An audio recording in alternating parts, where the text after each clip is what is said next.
Welcome to a brand new episode of the Digital Adoption Show, your go-to podcast for cutting-edge insights and innovative strategies in today's dynamic work environment. I'm your host, Nisha Singh, Sales Development Manager at Whatfix, and today we'll delve into the nuances of the frontline workforce and explore effective strategies for driving their learning and development. To discuss the same, we have a great guest on our podcast, JD Dillon, Chief Learning Officer at Axonify and founder of LearnGeek. JD's career path is as exciting as a Disney roller coaster. He kicked off his journey managing movie theaters at AMC, starting as a concessionist and quickly rising to manager by the age of 19. After a few years, he transitioned to the Walt Disney World Resort in Orlando, Florida, where he oversaw attractions and custodial operations, ensuring every guest's experience was unforgettable. JD's adventure didn't stop there. He found himself in the right place at the right time with the right skill set to transition into learning and development at Disney, designing and facilitating top-notch training programs. After a decade, he moved to Kaplan, the global education giant, where he excelled in learning tech and content in their contact centers. Today, JD is the Chief Learning Officer at Axonify and founder of LearnGeek. For the past 8 years, he's been creating tools that help frontline employees shine. He even wrote a book, The Modern Learning Ecosystem, sharing his insights on making learning part of everyday work life. His mission is to ensure every frontline worker has the skills and confidence to excel. Welcome to our podcast, JD. Thanks so much for having me, Nisha. Now let's kick this off new episode with our segment, The Digital Pulse. This is where we try to connect the dots between passion and profession, uncovering how individual journeys shape visionary leadership. So, JD, is there a passion or activity outside of work that's particularly close to your heart? I am really into musical theater, which I don't know if that's surprising or obvious to people that know me, but it's unfortunate I wasn't really into musicals when I was a kid.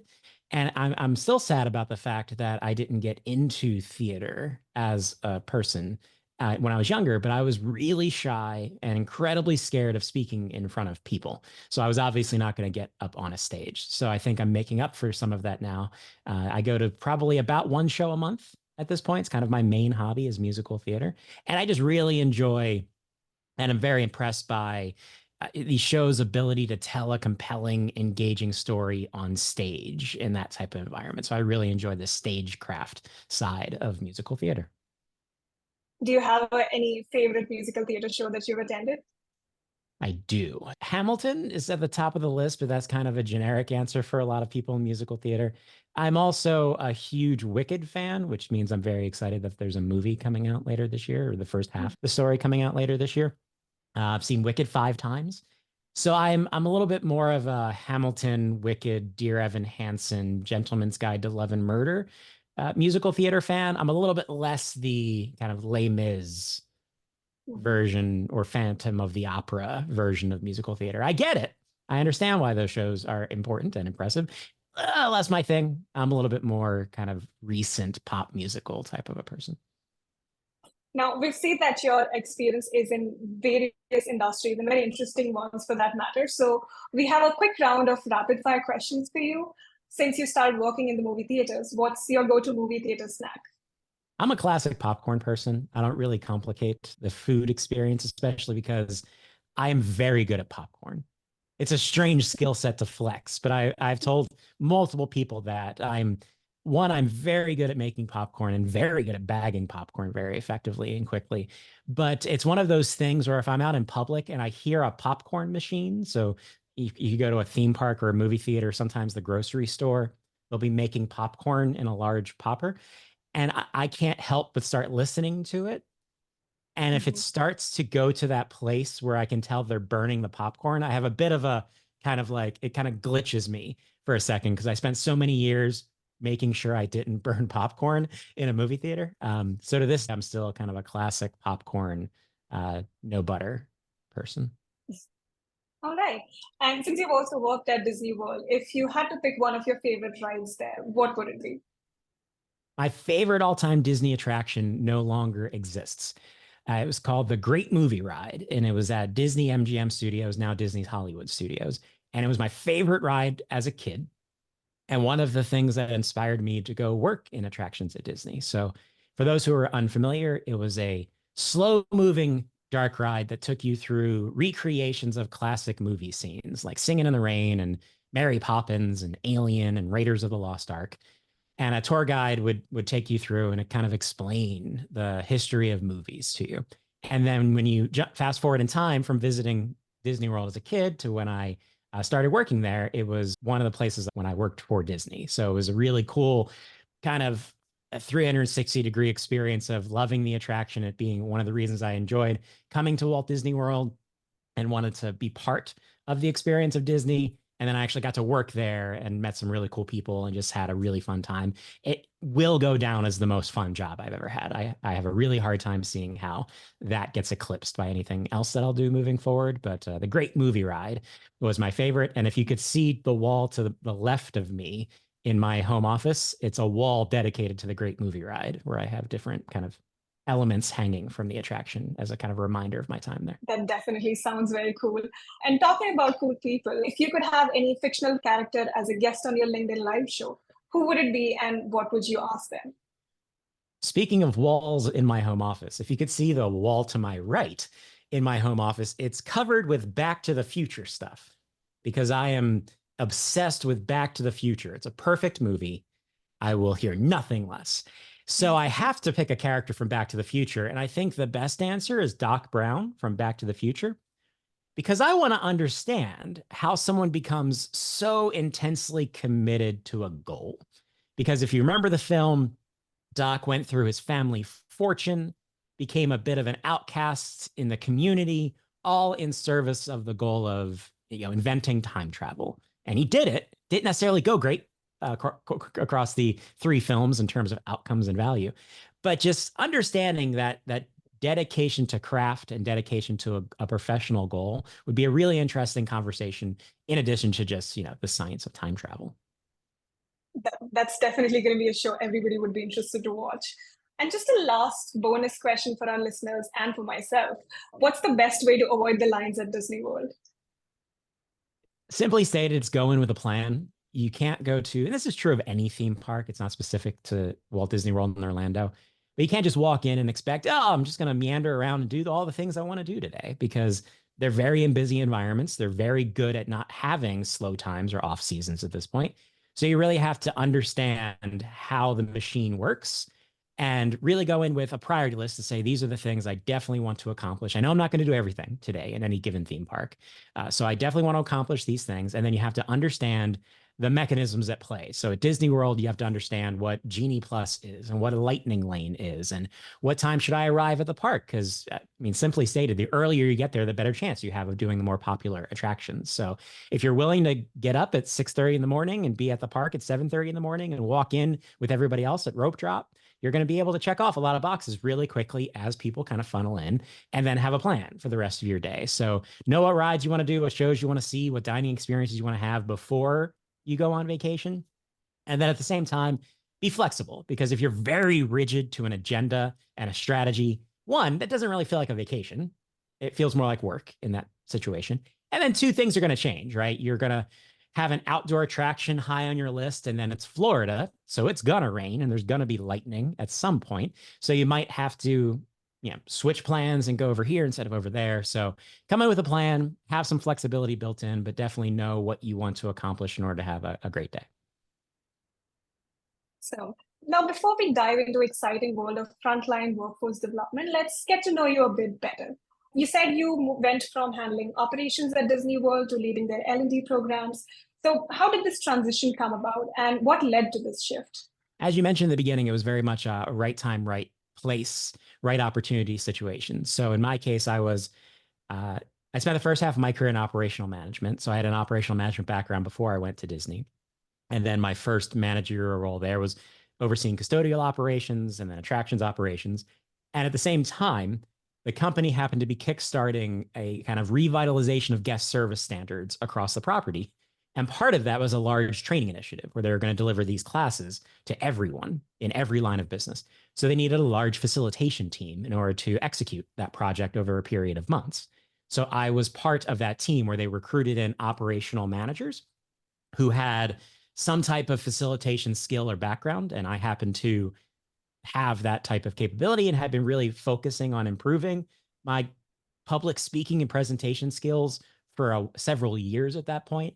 So I was just kind of sitting in the right place at the right time to join that team as a facilitator.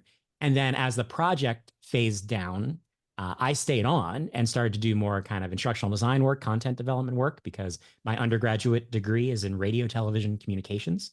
So again, I just happen to have useful skills that relate to the types of work we do in learning and development, especially in an organization that's very kind of story driven. So I was able to build kind of simple instructor-led multimedia content to create more immersive, engaging sessions. So I started to do that type of work in addition to facilitation.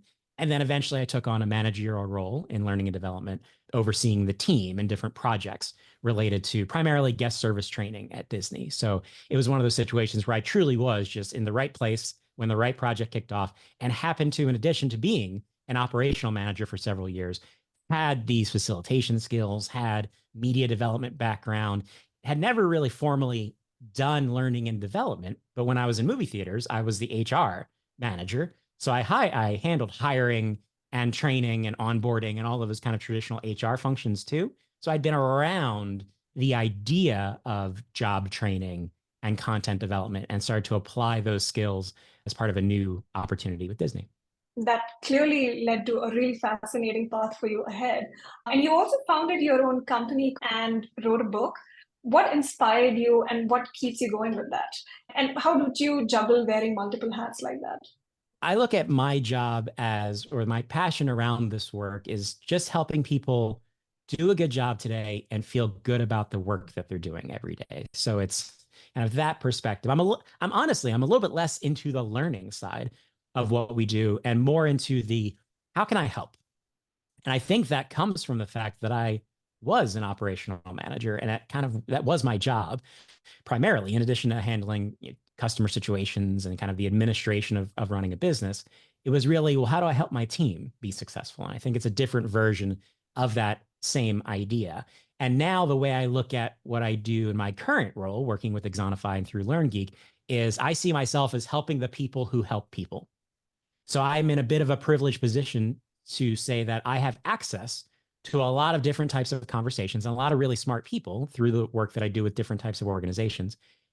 And I have an opportunity to take everything I hear and everything I learn and kind of bring those pieces and tools and tactics and concepts and methods together, and then share it back out to the professional community so people can benefit. So that's really where the book came from, The Modern Learning Ecosystem, available at jdwroteabook.com, is kind of taking you on that journey of, well, how did I go from someone who was an operational manager to someone in learning and development? And how did I start to think differently about the work that we do? And really, again, keep everything focused on what's the best way to help people be successful today, whether that's solving a challenging problem in their job today, or whether that's developing new knowledge and skills so they can look to take that next step and seek that next opportunity. So in the book, I take you on the journey I went on to say, well, maybe it's not just about courses, or as a learning and development team, I only have so much time and so many resources. I can't go after all of the problems that are important in this organization using traditional methods. I have to think differently about what I'm doing, especially when I worked in a contact center environment where everyone is very heavily managed, minutes matter, and you can't take people away from their desk or take them away from the phones. So how do I do this in this type of environment? So you kind of follow me along the journey into shaping a different type of framework where we still build courses and there's still programs and things like that, but they become right fit solutions as opposed to default solutions. But ultimately, I see my job right now as, what's the best way for me to help people who are doing the work every day to help their organizations and their workforces be as successful as they can. Now, that leads perfectly into our discussion for today, which is on frontline workforce development. To begin, can you define what the frontline workforce means in today's time and elaborate on their unique needs in L&D? The way I think about frontline employees is the people who are working directly with your customers and or products as the core part of their everyday job. So when you think about who is included in the frontline workforce, which represents 70 to 80% of the global workforce, it would be retail associates, grocery store employees, manufacturing employees, delivery drivers, first responders, restaurant employees, hotel employees. So the people that in your everyday life, when you're out and about, engaging with different types of businesses. They're the people that you're interacting with. And they fundamentally have a different type of job than someone like me who works in a corporate environment, sits at a desk, and can work at home, where most of those jobs cannot work remotely. So most people have to go on site to do that work. The majority of them do not sit at a desk. So it's very mobile in nature. It's very physical and demanding work in that regard. And it's a large workforce that's commonly distributed across a variety of different locations, different regions, different geographies. And there's just a lot of people doing those types of functions within an organization. So I always refer to the frontline workforce as a really hard math problem for an organization, because I do believe there are a lot of frontline employees who do not get the help they need to be successful on the job. At the same time, based on how businesses run, I know it's also a very complicated thing to do, even if an organization is very interested in trying to help their frontline teams be successful. So what I do with my team is basically find ways to help organizations solve that particular math problem, especially through the use of technology, because the reality just is, supporting an hourly frontline workforce at scale across a large, complex organization, it's a hard thing to do. But I think now more than ever, organizations can become equipped with providing the type of support that every employee, regardless if you're corporate or frontline, needs to be successful. But I think for too long now, the frontline has taken a back seat to the corporate workforce because they're just harder to reach because of how they do their jobs, because they're so operationally focused, because it's hard to remove people for traditional training programs from the operation. We have to think about different ways to do that. And in my case, I've been thinking about how to best support frontline workers for my entire career. But in the beginning, I was their manager. And then I turned into a learning and development person who's been almost explicitly focused on this audience. And now I'm on the technology side of the conversation, thinking about frontline employees. So for me, it comes down to really understanding how this work is done and what's going to help them be successful, and realizing, again, that the answer is not always training. The answer is different types of help and different types of support based on the challenges that someone in this capacity is going to face day to day.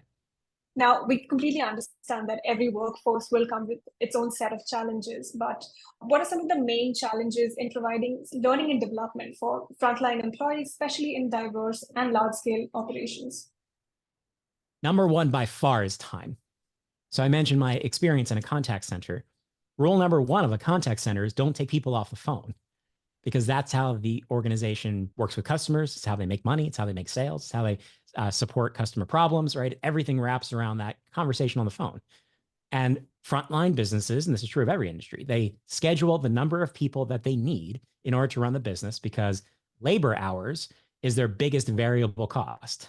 So it's just, again, the reality of how these businesses run is that we're not going to schedule extra people into the operation unless there's a reason to do it, which makes it very difficult to fit extra things into a frontline employee's day. So that's why I often talk about learning and support for frontline employees in terms of minutes instead of courses, because that's the reality of what we typically are dealing with is minutes in the day, while realizing there are still opportunities where we're going to pull someone from the operation for dedicated training activities, especially for topics or tasks or skills that are more complex or more safety critical. Right? Those are still going to happen, but they can't happen continuously all the time, which tends to limit people's opportunities. So number one is time. Number two is prioritization. So helping organizations recognize that developing frontline employees' knowledge and skill is a business critical priority, just like everything else you're asking of them. And it should not take a back seat when something else takes place, or there's a shift in business priorities, or we're focused on sales or customer satisfaction, right? Everything is enabled by having a confident, capable workforce. So we have to help organizations prioritize learning and development in a very tactical way alongside day-to-day work tasks. And then I would say the other two that jump to mind are technology, because most frontline employees don't work in front of a computer, and the screens available to them are meaningfully different than the screens available to me. So thinking about, well, how do we leverage a technology that naturally exists within the frontline, whether that be personal devices, handheld scanners, point of sale systems, right? What are the technology access points, and how do we leverage them differently to provide the digital part of learning and support? And then just the sheer diversity of the audience in terms of everything from how much experience people have, where they came from, why they're working in these organizations, what language they prefer to speak. There's a lot of other variables at play that we have to take into account to make sure we're providing people with the support they need. Because if you go to your local grocery store, you're likely going to run into an employee who is new to the organization, maybe new to the workforce. This might be their first job, and they're just trying to figure it out because they're here to collect a paycheck, to earn some money to pay for school or something to that effect. And then you're going to run into a second employee who's worked in the store for 30 years. This is what they do. They really enjoy this. They have specialty skills related to this work. Those two people work side by side, often doing the same job, but they need different things in order to be able to keep pace with change, meet regulatory requirements, and just do their best every day. So it's really understanding that level of kind of workforce diversity and then shaping a strategy that meets people where they are versus doing what a lot of organizations have unfortunately done, which is kind of a one size fits none situation where, like I said, it's a hard math problem. We have 30,000 employees and a small learning and development function. Well, getting people something is better than getting people nothing.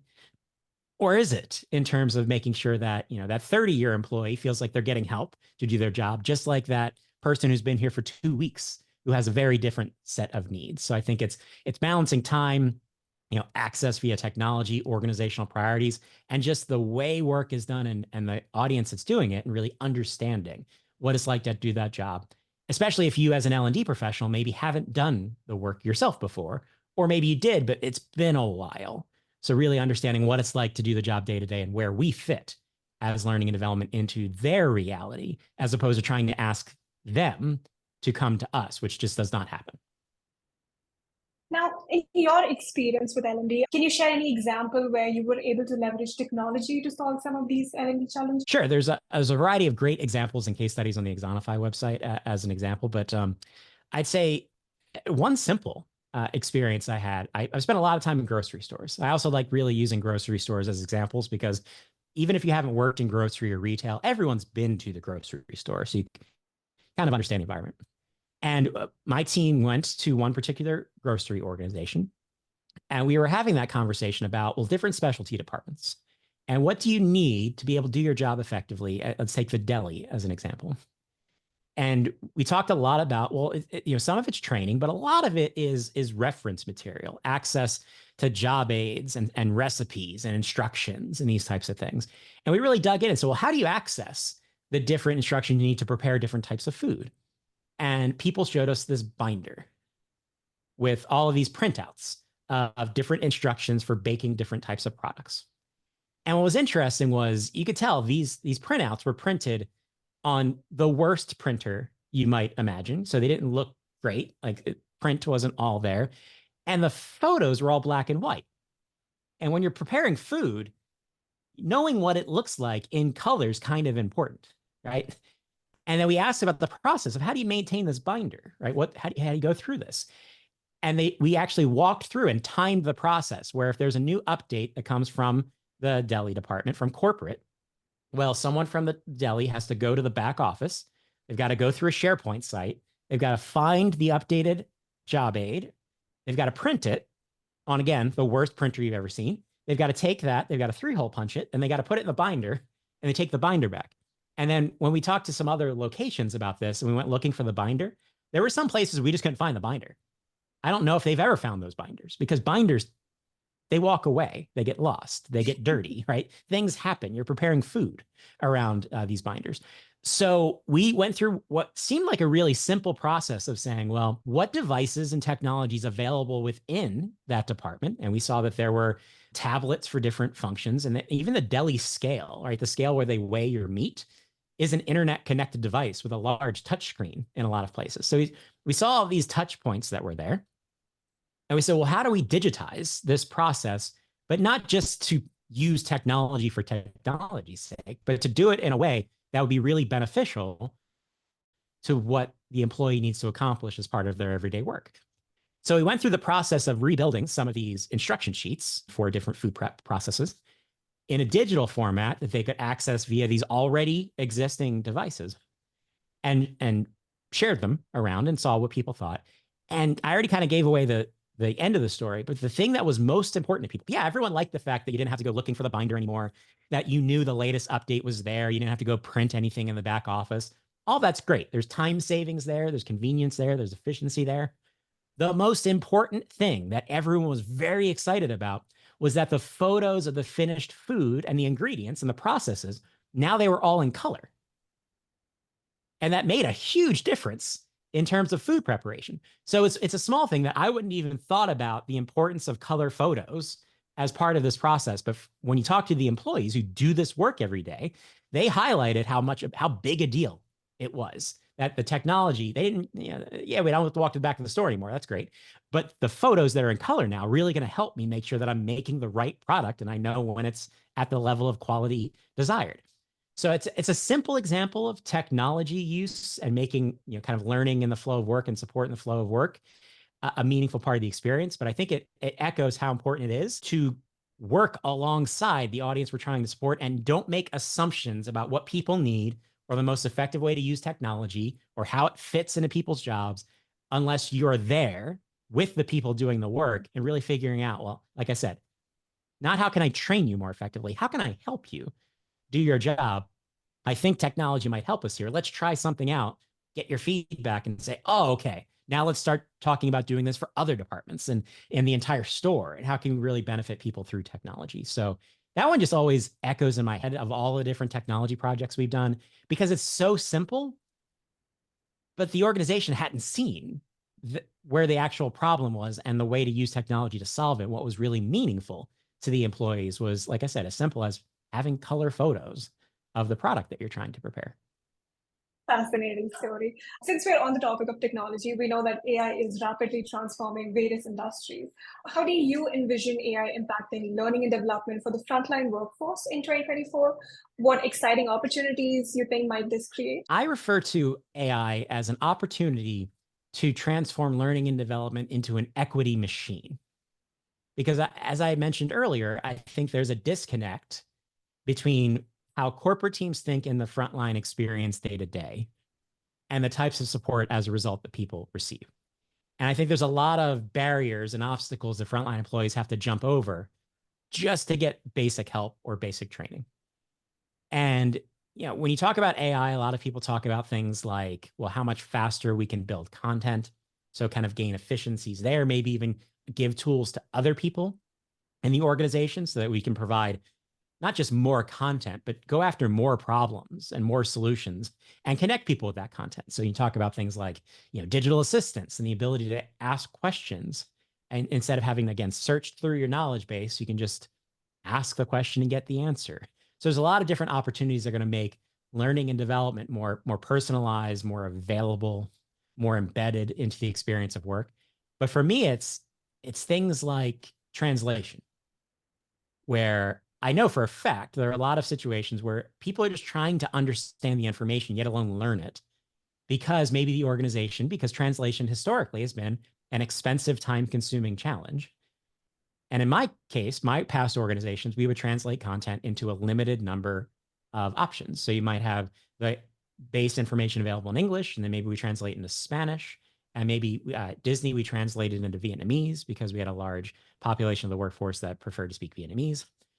But you don't know every person's preferred language and how much of an obstacle trying to understand the information before you then try to learn it creates for somebody.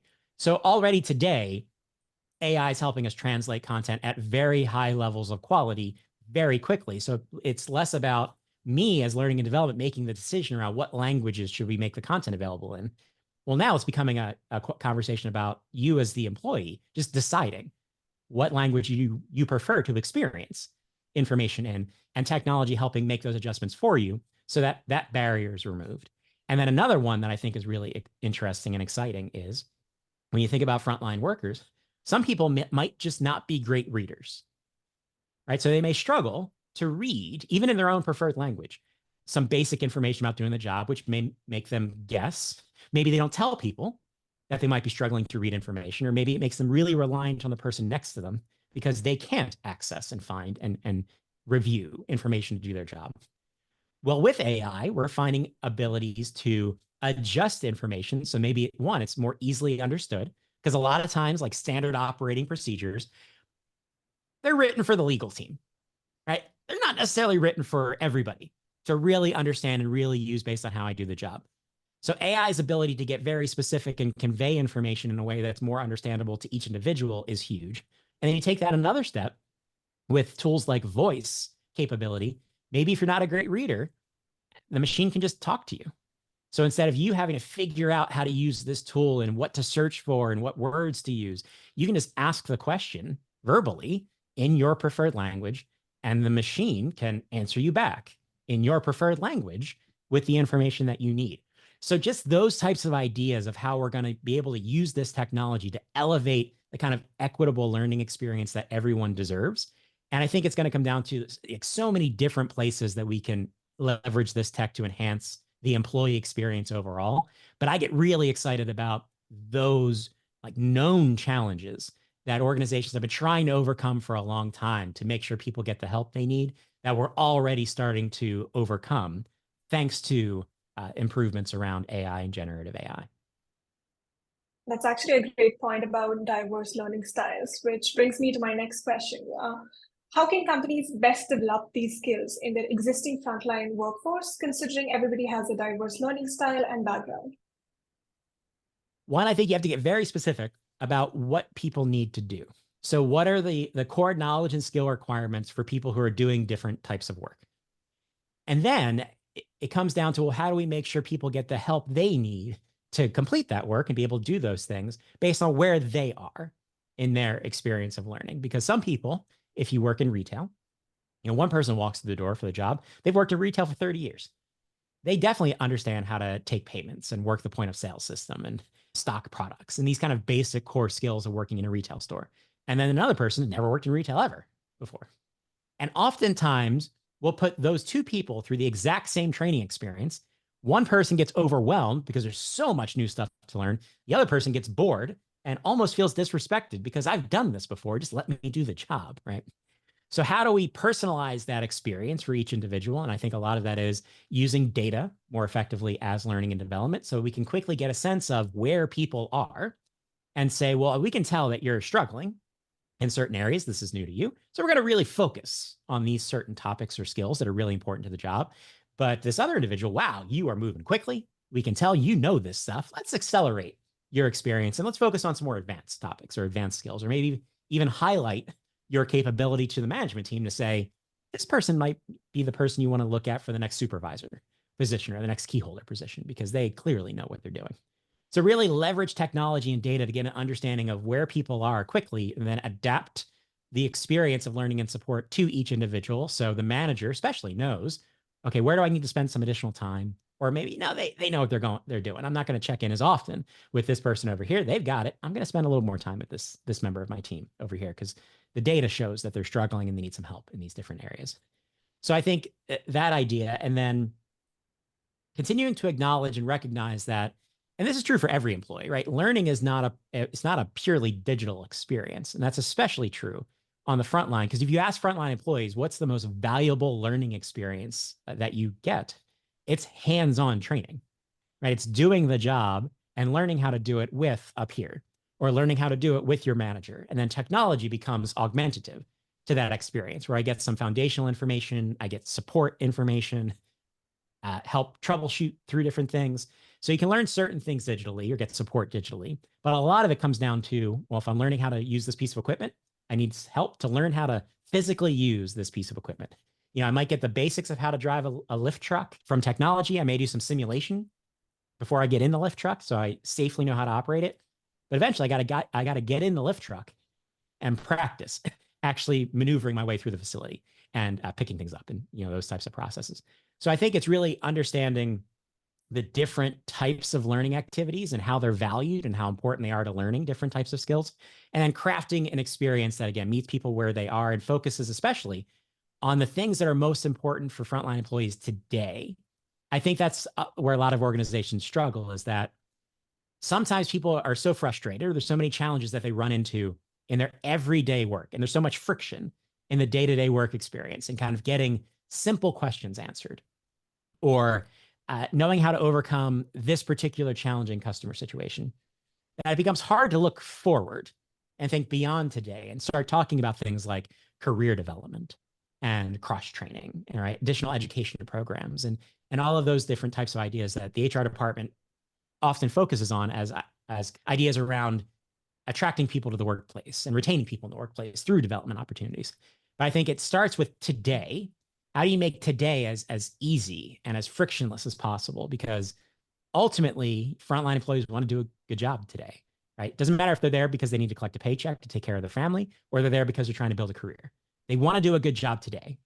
Get me the help I need, the training I need, the support I need to be good today and every shift. And then we can start talking about, well, how do we spin that into the opportunities for tomorrow? So for me, it's really using data, technology, and an understanding of how work is done to really focus on what kind of support can we provide today.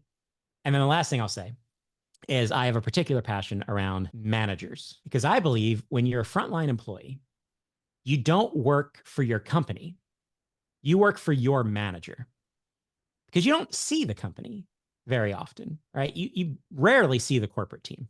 Maybe there's a message from the CEO once in a while. Maybe there's a site visit from district managers, or the corporate team shows up once in a while. But you see your manager every day. They're the person who hired you. They schedule you.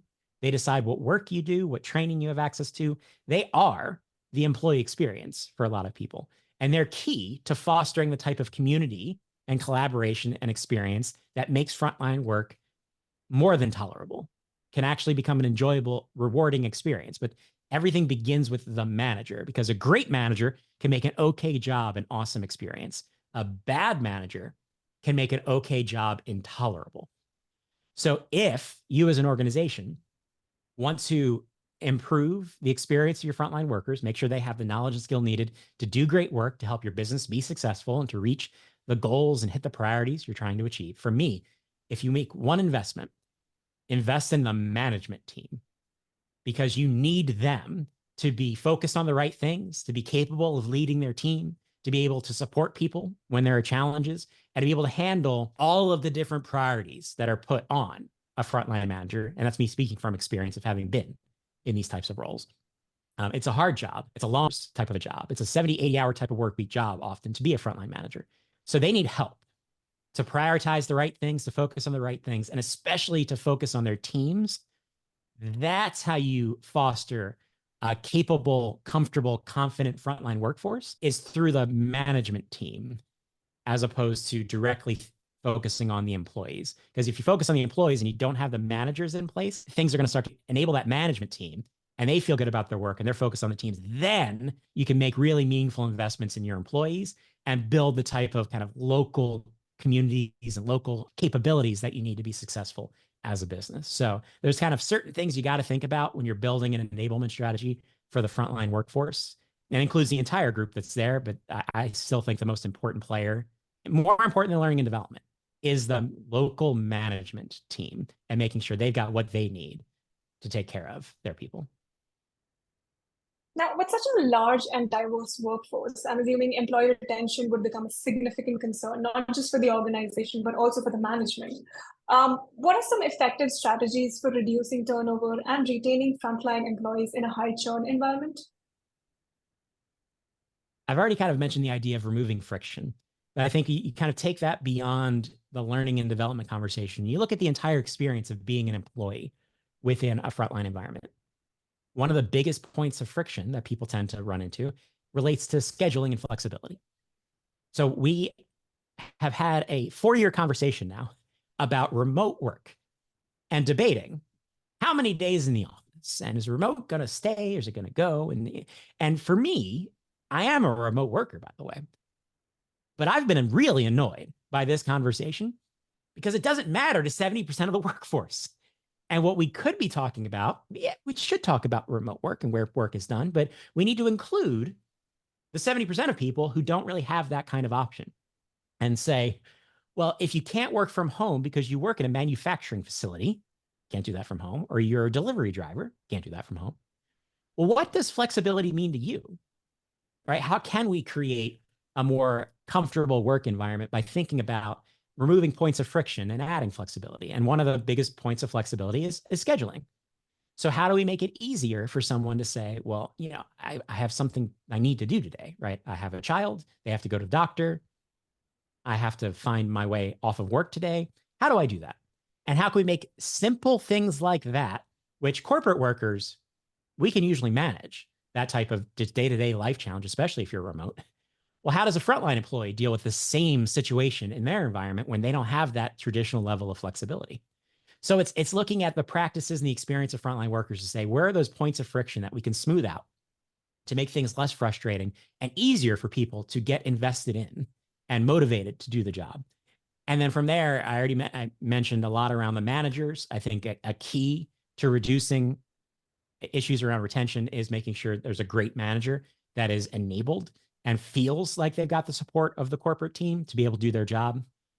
We can't talk about reducing frontline retention without talking about compensation, which is just a huge part of the conversation. People deserve to be compensated fairly and also appreciated for the work that they do, because my team does a lot of research around frontline employee experience. So we could say it's not all about the money, but like any job, it is about the money. But on top of that, it's about feeling appreciated for the work that you do. And that could be as simple as thanking people for the hard work, recognizing people appropriately, sharing in the successes of the organization with the people who are doing the heavy lifting every day. And then also comes back to that idea I mentioned around community. Because in our research, we see two clear-cut ideas.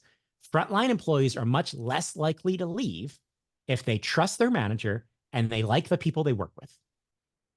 That doesn't overcome everything, but it's significant. It's balloons. It's so exciting.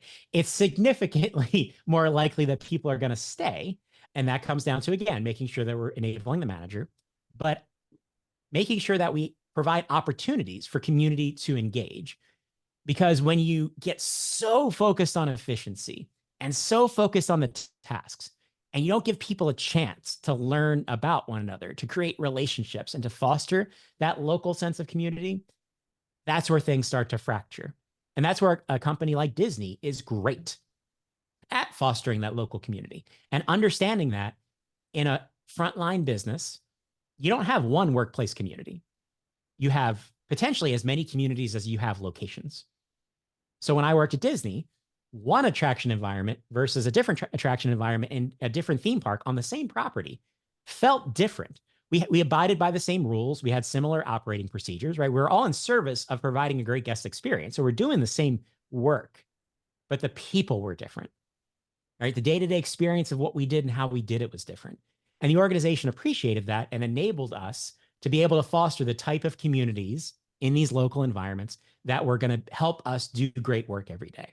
So I think that's another thing, is focusing on, well, how are you enabling community building within your frontline operation and not just making it about the work, acknowledging that community is a meaningful part of the work, but it happens at that local level, not from a corporate level. And then the last thing I'll say is one organization, a food service establishment, who is renowned for their customer service ability. I asked them one day, I was talking to their L&D team. I said, how are you so much better than everybody else, right? I go to different fast food establishments. The employees are similar, right? In terms of the people working there, it doesn't seem wildly different in terms of who is there. And you're doing similar types of work, selling similar types of products. Why is the experience at your establishment so much better? The numbers prove it than these other organizations. And the answer was, well, when in our talent acquisition processes, one of the big things that we really focus on is going out and recruiting groups of friends. It was one of those moments where you go, oh, so they're bringing people together that already have relationships, that already like one another, that have some type of experience with one another. So when they go into the workplace, they're bringing that community with them. And now we can use that community to elevate the work instead of having to build that community in kind of the moments in between doing the job. And it was one of those just kind of like bell goes off in your head to say, oh, that's really smart. Not just prioritize, people who have worked in food service before, or, are you good with people, or the interview, those types of things you tend to look at. Oh, so you're actually going out and finding people who have relationships with one another and bringing them in as groups. And it took me back to a time I opened a new movie theater during my movie theater career. And we had to recruit hundreds of people very quickly. So I ended up with employees who were all from the same high school. Basically, a large contingent of my workforce was groups of people from the same schools. And when I started thinking about it, I was like, a lot of my first level supervisors, who the people who really excelled very quickly, they all knew each other. They were all friends. So I had this friend group operating in my theater, but I didn't really catch it and how important that was back then. So yeah, it's just kind of really understanding that communal side of work and how we elevate that within an environment where it's really easy to just so focus on the job and the task that you forget about the experience of work. But the organizations who are great at enabling frontline employees think about these types of things. Now, we're looking to learn a little bit more from such successful examples. So could you provide an example of organization that has successfully future-proofed their frontline workforce, and what lessons can we learn from their approaches? I would say I like using the word future ready as opposed to future proof, because I think the last couple of years especially have taught us there really isn't such a thing as future proofing, because we don't know what's coming. So for me, especially during the pandemic, I had a lot of conversations with organizations in different parts of the world asking, how are you doing this? Right? Well, what are you finding that's successful in helping you overcome this level of disruption for your frontline team? Because in a lot of cases, frontline employees were furloughed, right? They're sent home, stores might be closed, but they don't know exactly when they're going to reopen and how. So they need the team to be ready and still engaged with the organization, but from afar. So I was talking to different L&D and HR teams about this, about how. And one of my favorite examples is a retailer in New Zealand named Briscoe Group. And we had a lot of conversations about, well, how are you maintaining connection and communication, fostering community from afar via technology, and what is that like? And what I discovered was the organizations who managed that level of disruption most effectively were the ones who, before the pandemic, had already started thinking differently, had already started prioritizing more effective ways to reach their teams, and started kind of doing that math problem that I talked about earlier, and realized, we need a way to be able to talk to our employees. Cascading information from top down does not work. How do we enable a two-way conversation with our frontline team members to really get a sense of what's going on in the operation, get people's feedback, and really take advantage of that?